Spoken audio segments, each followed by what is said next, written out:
네, 안녕하세요. 한다맨입니다. 자, 오늘은 객체지향 프로그래밍에 대해서 배우는 시간입니다. 좀 어려운 말들이 좀 있을 수는 있어요. 있을 수는 있는데 그냥 한번 읽어보시고 그 특징들에 대해서 좀 공부하시면 되겠습니다. 그리고 그 용어들이 좀 있을 거예요. 뭐 클래스라든지 뭐 캡슐화, 상속성 뭐 이런 것들이 있을 건데 그런 특징들에 대해서 좀 공부하시면 됩니다. 프로그래밍은 뭔지 아실 거고, 그러니까 프로그래밍을 만든다라는 그런 의미가 되고, 뭘 지향하는 거냐. 지향이라는 게 뭐 추구한다 이런 얘기잖아요. 그래서 객체를 추구하는 프로그래밍을 우리는 객체 지향 프로그래밍이라고 얘기합니다. 이 객체라는 거는 우리 현실 세계를 예를 들면 사람이 있죠. 사람이 있고 차도 있고요. 뭐 비행기도 있고요. 등등등등 있어요. 뭐 강아지, 뭐 고양이 뭐 이렇게 있습니다. 사람을 예로 든다면 사람은 딱 사람을 지칭하는 특징들이 좀 있죠. 뭐 한다맨을 예를 든다면 한다맨이라는 객체가 있다고 생각할까요? 한다맨이라는 객체가 있습니다. 얘는 이제 저죠. 얘는 이제 어떤 사람이냐면 뭐 키가 몇이고요, 뭐 몸무게가 몇이고요, 그리고 얼굴이 어떻게 되고요, 뭐 이런 정보들이 있어요. 뭐 그런 것들이 이제 명사가 되는 거고요. 얘가 하는 일들이 또 있을 거 아니에요. 그 일들을 프로그래밍 해야 되잖아요, 그죠? 강의를 찍을 수도 있고요, 강의를 할 수도 있고요, 교재를 만들 수도 있고요. 집에서 밥을 먹을 수도 있고요, 웃을 수도 있고요, 뭐 이런 것들, 그런 동사, 그러니까 명사와 동사로 되어 있는 이 프로그램, 얘네들을 조합을 해서 얘를 만들어내는 그런 거를 객체지향 프로그래밍이라고 한다고 보시면 됩니다. 이런 명사를 우리는 속성이라고 보통 얘기하고요, 이런 동사를 우린 기능, 뭐 행동, 뭐 이렇게 얘기한다고 보시면 되겠습니다. 자, 간단히 예를 들은 거고요. 자동차를 예를 든다면 뭐 얘도 뻔한 거죠. 자동차도 딱 보기에 여러분들 딱 보기에 색상이 보이죠. 그죠? 어떤 색인지, 그리고 얘가 속도가 어느 정도까지 나오는지, 그리고 얘가 연료를 얼마큼 먹는지, 몇천 cc인지 뭐 이런 거 있을 거고, 달릴 수도 있는 거고, 그죠? 얘 명사고, 달릴 수도 있고, 멈출 수도 있고, 시동을 걸 수도 있고, 히터를 틀 수도 있고, 에어컨 틀 수도 있고, 뭐 이런 것들이 있을 거 아니에요. 그죠? 그런 것들을 추구하겠다라는 건데, 갑자기 이 객체가 이 프로그램에 들어갈 수는 없잖아요. 그죠? 그러니까 이 사람이라는 객체, 그러니까 그 중에 한다맨이라는 이 객체가 있는데 얘를 만들어내야 된단 말이에요. 만들어야 되는데 자동차가 있는 이 객체, 이 프로그램이 있단 말이에요. 얘를 여기다 넣을 수는 없잖아요. 뭐 특정 어떤 코드를 이용할 수는 있을 수 있어도, 그죠? 각각 다르게 분류해서 우리는 작업하겠다라는 그런 얘기죠.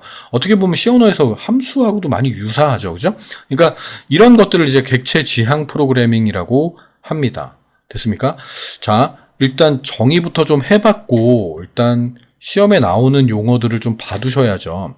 객체지향 프로그래밍의 개요라는 게 있습니다. 현실 세계의 객체를 부품처럼 모델링하고, 모델링은 현실 세계에 있는 거를 프로그래밍에 적합하게 만들어내는 거를 말합니다. 가상현실을 뭐 이렇게 만들어내는 현실 상황이 있는 거를 프로그래밍으로 조립해서 만든다라고 생각하면 되고요. 이 객체를 조립하듯이 구성해서 명사와 동사를 막 해서 구성해가지고 프로그래밍을 만드는 소프트웨어, 그죠? 만드는 기법을 말합니다.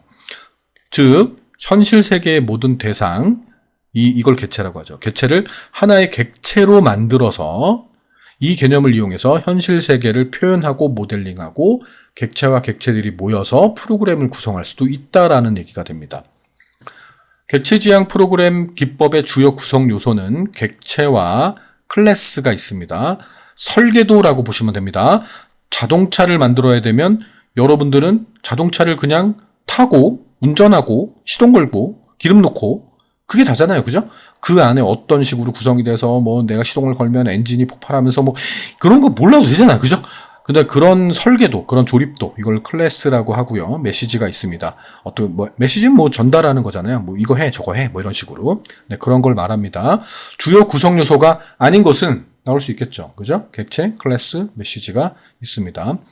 프로시저보다는 명령과 데이터로 구성된 객체를 중심으로 하는 프로그래밍 기법이다. 명령과 데이터로, 자료로 구성된 객체를 중심으로 프로그래밍 하는 기법으로 한 프로그램을 다른 프로그램에서도 이용할 수 있도록 허용하고 있습니다. 객체지향 프로그래밍 언어의 종류는 아주 중요합니다. 나올 수 있어요. 그래서 프로그래밍 언어 종류가 얼마나 많습니까? 뭐 코볼도 있고, 코볼이라는 것도 있었어요. C 언어도 있고요, 베이직도 있고요, 포트란도 있었고요, 자바시, 스몰토크, 파이썬, 되게 많이 있단 말이에요. 그죠? 다음 중 객체지향 언어의 종류에 해당되지 않는 것은 이런 식으로 문제가 출제가 될 수 있습니다. 네. 자, 다음요. 객체지향 프로그래밍 언어의 종류가 이게 있는데 각각의 특징들을 좀 봐두셔야 될 겁니다. 자바는 이제 뒤에 자세하게 배우게 될 거고요. 대표적인 객체지향 프로그래밍이 됩니다. 분산 네트워크죠. 분산되어 있는 네트워크가 있어요. 그죠? 서울 지역의 네트워크가 있고, 부산 지역의 네트워크가 있고, 이런 것들의 환경에 적용이 가능합니다. 여기서 쓰던 걸 여기서 쓸 수 있고, 그런 얘기고요. 멀티스레드, 여러 개 펼쳐놓고, 다양한 작업들을 제공하고 있고요. 여러 작업을 동시에 처리할 수 있습니다. 아주 중요합니다. 운영체제 및 하드웨어의 독립적입니다. 이게 얼마나 중요한 특징인데요. 그래서 쓰고 있습니다. 이식성이 강합니다. 그러니까 뭐냐면, C 언어 같은 경우는 운영체제에 따라 달라요. 프로그램 자체가 틀려요. 자바라는 프로그램 가지고 프로그램을 개발할 때 그 운영체제가 뭔지 신경 쓰지 않아도 되는 환경. 그게 얼마나 중요한데요. 어떤 사람은 윈도우를 쓰고 있고, 어떤 사람은 리눅스를 쓸 수 있는 거잖아요. 그죠? 그러니까 어떤 프로그램을 쓰든지 간에, 어떤 운영체제 환경이 있든지 간에 이 프로그램을 쓸 수가 있다라는 거죠. 그리고 이식성이 강하대요. 이건 C 언어의 특징이기도 하죠. 그죠? 코드를 막 삽입하고 막 할 수 있다라는 그런 얘기가 되고요. 캡슐화가 가능하고요. 재사용성이 높습니다. 캡슐화라는 건 이렇게 묶어놓는 거죠. 관련 있는 종류의 것들을 이렇게 묶어놓는 걸 말해요. 캡슐이 뭔지 알잖아요. 그죠? 그 감기약 같은 거 지면은 캡슐 안에 약이 들어가 있잖아요. 여러 종류의 약이 섞여 있잖아요. 그죠? 그 안에 어떤 종류의 약이 들어있는지 우린 뜯어보지 않죠. 그죠? 그냥 먹기만 하면 되는 거잖아요. 그러니까 은닉성이 있어요. 그러니까 누가 보지 못하게 보완하는 그런 개념도 될 수 있고요. 비슷한 자료들을 모아서 하나의 단위로 묶어놓고 보관할 수도 있다라는 장점이 있습니다. 네, 그렇습니다.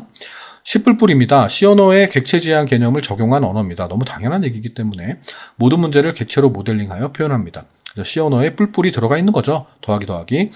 스몰토크 1세대입니다. 1세대. 객체지향 프로그래밍 언어 중 하나로 순수한 객체지향 프로그래밍 언어입니다. 최초로 GUI를 제공한 언어이기도 합니다. 그래서 이 특징을 물어보고 나열하고 뭐니 그러면 이렇게 물어보기도 할 수 있죠. 물어볼 수도 있죠. 근데 보통 이제 다른 산업기사나 기사 문제들을 쭉 한번 훑어보면 객체지향 프로그래밍 언어의 종류가 아닌 것은 그게 거의 대부분이고요. 객체지향 언어의 특징에 해당되지 않는 것은 이런 식으로 문제가 출제가 되고 있었습니다. 그래서 거기에 맞춰서 공부하시면 되겠습니다. 네, 다음요. 네, 객체지향 프로그래밍 언어의 장점과 단점에 대해서 설명을 드려보겠습니다. 장점은 상속을 통해서 재사용과 시스템의 확장이 용이합니다. 그래서 만약에 클래스가 있어요. 클래스가 동물이라는 클래스가 있다고 가정을 하죠. 이 동물에는 강아지가 있고요, 개가 있고요, 고양이가 있다라고 하죠. 근데 이 두 종은 동물이라는 공통점을 가지고 있습니다. 그래서 이 동물의 공통점을 내가 개를 만들 때, 개라는 프로그램 객체를 만들 때 공통된 부분을 상속시켜서 얘만의 특징을 가미해서 얘가 만들어질 수 있죠. 그죠? 마찬가지죠. 고양이도 동물에 대한 공통적인 특징을 가지고 있으면서 포유류면 포유류 이런 게 있을 거 아니야. 그죠? 이 고양이만의 개별적인 특징들, 얘는 야옹 이러잖아요. 그죠? 얘는 멍멍 이러고요. 그죠? 그런 것들을 상세히 해서 얘가 만들어지는 그런 방식을 우리는 상속이라고 합니다. 상속받는 거예요. 상속받는 거. 부모에게 재산을 상속받듯이. 그래서 객체지향 프로그래밍의 특징은 상속입니다. 코드의 재활용성이 높습니다. 그리고 자연적인 모델링에 의해서 분석과 설계를 쉽고 효율적으로 할 수 있습니다. 그러니까 좋은 말이에요. 좋은 말입니다. 사용자와 개발자 사이의 이해를 쉽게 해주고요. 대형 프로그램의 작성이 용이하고요. 객체별로 되어 있기 때문에 소프트웨어 개발 및 유지 보수가 아주 쉽습니다. 이런 장점들이 있습니다. 네, 단점은 프로그래밍 구현을 지원해주는 정형화된 분석 및 설계 방법이 없다. 이런 단점이 있고요. 구현 시에는 처리 시간이 좀 지연될 수 있습니다. 그래서 얘는 좀 과정이 좀 복잡한 과정들이 좀 있습니다. 그래서 객체지향 프로그래밍 같은 경우는 대형 프로그래밍에는 적합하지만 소형 프로그램에는 좀 구현하는데 시간이 걸릴 수 있고요. 그리고 상속을 잘못하는 경우가 있어요. 상속을 잘 못하는 경우에 코드가 또 길어질 수가 있기 때문에 좀 느려질 수가 있습니다. 그래서 요거는 좀 단점들도 좀 봐주시면 되고요. 장점이 이 단점들을 다 커버해 줄 수는 있어요. 그래서 장점과 단점을 구분할 수 있는 그 정도를 좀 아시면 될 것 같습니다. 네, 다음요. 자, 객체 지향 프로그래밍 언어의 구성 요소가 있습니다. 자, 이 객체는 두 가지로 구성이 됩니다. 데이터 속성과 이를 처리하기 위한 동작, 연산, 메서드. 제가 속성이라고 했고, 기능이라고 했던 명사가 있고, 동사가 있다, 이렇게 아까 말씀드렸는데, 그거를 말합니다. 그래서 속성과 메서드로 구성이 됩니다. 객체가 정의된 연산을 의미합니다. 네, 속성이라는 것은 한 클래스 내에 속한 객체들이 가지고 있는 데이터 값들을 단위별로 정의하는 것으로 성질이나 분류나 식별, 수량 또는 현재 상태 이런 것들을 표현하는 거고요. 메서드라는 거는 이제 동작하는 거, 동작시키는 거. 객체에 정의된 연산을 의미합니다. 그래서 얘는 똑같은 말인데 얘는 명사고 얘는 동사라고 보시면 됩니다. 얘는 행동하는 거죠. 그죠? 객체가 메시지를 받아서 실행해야 할 때 구체적인 연산을 정의하는 것으로 어떤 행동을 하라는 그런 지시 같은 거죠. 그죠? 객체의 상태를 참조하거나 변경하는 수단이 될 수 있습니다. 자, 시동 걸어, 운전해, 달려, 이런 거잖아요. 그죠? 브레이크 밟으면은, 수구, 이런 것들. 그렇게 이해하시면 될 것 같고요. 다시, 객체는 속성과 메서드로 되어 있고요. 속성은 명사라고 보시면 되고요. 얘는 동사, 행위라고 보시면 됩니다. 데이터 구조와 그 위에 수행되는 연산들을 가지고 있는 소프트웨어 모듈입니다. 네. 구조와 연산을 가지고 있습니다. 행위에 대한 특징을 나타내고요. 객체는 식별성을 가질 수 있습니다. 같습니다. 각 객체를 구분하기 위한 이름을 갖습니다. 네. 당연한 얘기죠. 그죠? 강아지, 그죠? 고양이, 이런. 클래스가 있습니다. 클래스라는 건 이제 아까 제가 설계도라고 말씀을 드렸는데요. 객체를 만들기 위한 어떤 설계도라고 보시면 되겠습니다. 공통된 속성들의 객체들을 하나의 집합으로 묶어둡니다.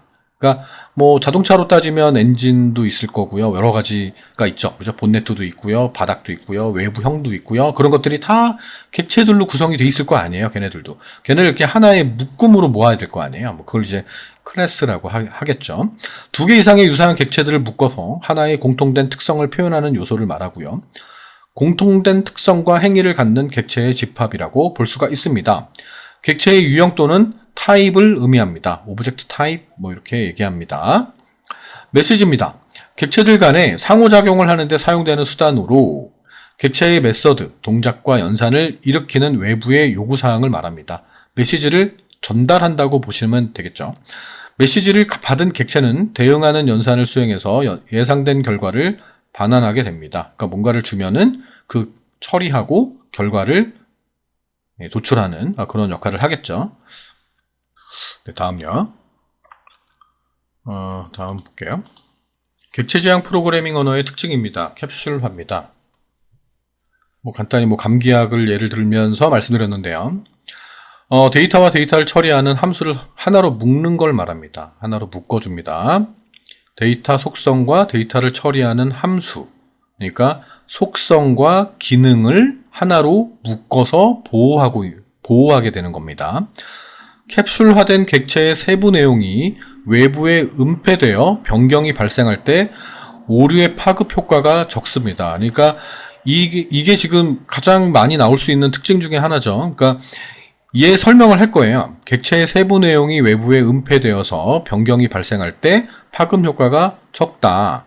그리고 캡슐화된 객체들은 재사용이 가능합니다. 그래서 이 특징들을 적어놓고 얘가 뭐냐고 물으면 얘를 고르는 문제가 출제될 수 있고요.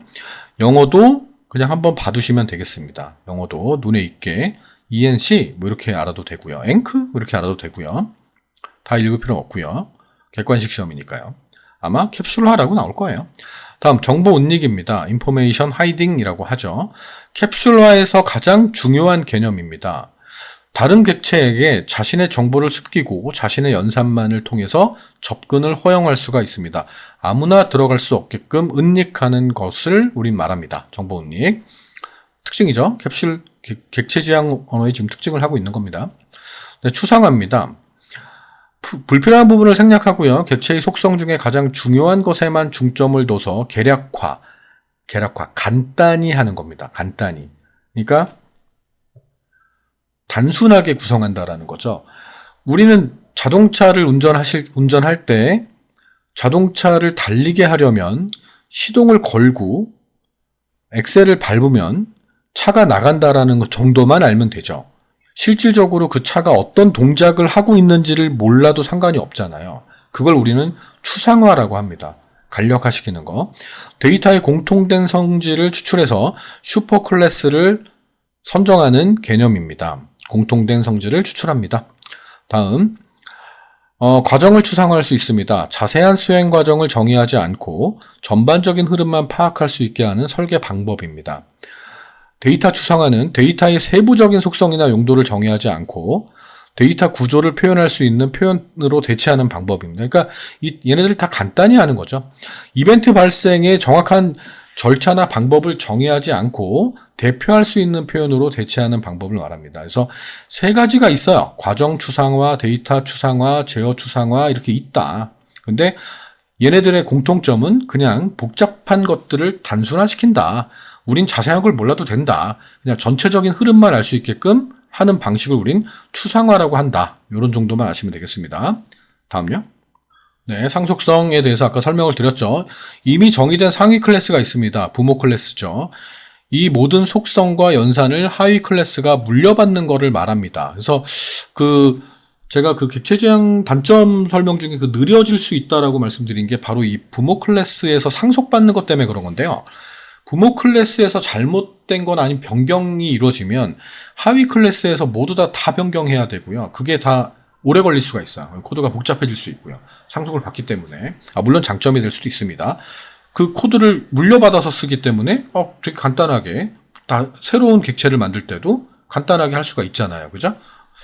자, 상속성을 이용하게 되면 하위 클래스는 상위 클래스의 모든 속성과 연산을 자신의 클래스 내에서 다시 정의하지 않고도 즉시 사용할 수 있습니다. 자신의 속성으로 사용할 수가 있습니다. 장점이 있습니다. 단일 상속이 있고요. 다중 상속이 있습니다. 하나의 상위 클래스부터 상속받는 것을 단일이라고 하고요. 다중이라는 건 당연히 여러 개겠죠. 여러 개의 상위 클래스로부터 상속을 받는 개념을 말합니다. 상속성도 영어도 한번 봐두셔야 됩니다. 다음, 다형성입니다. 다형성이라는 건 여러 개가 될 수 있다는 얘기죠. 그러니까 같은 기능을 호출하지만 객체가 어떤 객체냐에 따라서 다르게 동작할 수가 있는 거죠. 그러니까 자동차가 있어요. 자동차가 있고 비행기가 있어요. 비행기가 있는데 우린 둘 다 출발을 할 수 있죠. 움직일 수 있죠. 근데 얘는 달리죠. 그죠? 얘는 날죠. 그죠? 그러니까 종류가 달라질 수 있다는 거예요. 강아지를 예를 들면 둘 다 짖을 수 있죠. 울 수 있죠. 그죠? 강아지는 멍멍 울고요.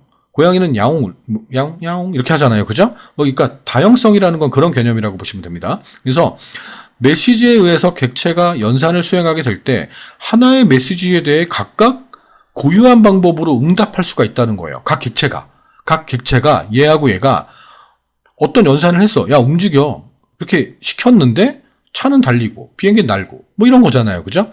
네, 그걸 얘기하는 거고요. 객체 클래스들은 동일한 메서드명을 사용하며 같은 의미의 응답을 하고요. 같은 이름을 가진 기능이 상황에 따라 다르게 동작하는 성질을 말하는데 똑같이 하나의 명령을 내렸지만 객체의 종류에 따라 다르게 실행되는 것을 말합니다. 코드를 유연하고 재사용성을 높게 만들어줄 수 있습니다. 이 다형성에 대해서는 오버로딩이라는 게 있고 오버라이딩이라는 게 있는데 그건 그때 또 설명을 드려보도록 하겠습니다. 자바 할 때. 네, 여기까지 하시면 객체 지향에 대해서는 이제 어느 정도는 정리가 된 거고요. 그 뜻 같은 거, 객체 지향 언어의 특징이라든지 장점이라든지 상속성이라든지 클래스라든지 캡슐화라든지 추상화가 뭔지 다형성이 뭔지 이런 정도를 좀 구분할 수 있으면 그리고 제일 중요한 건 객체 지향 프로그래밍의 종류 제일 중요하다? 이런 건 아니지만 하여튼 많이 나올 수 있는 쉽게 문제를 출제할 수 있잖아요. 그죠? 그러니까 좀 알고 계셔야 된다라는 겁니다. 네, 오늘 여기까지 하겠습니다. 다음 시간에 뵐게요.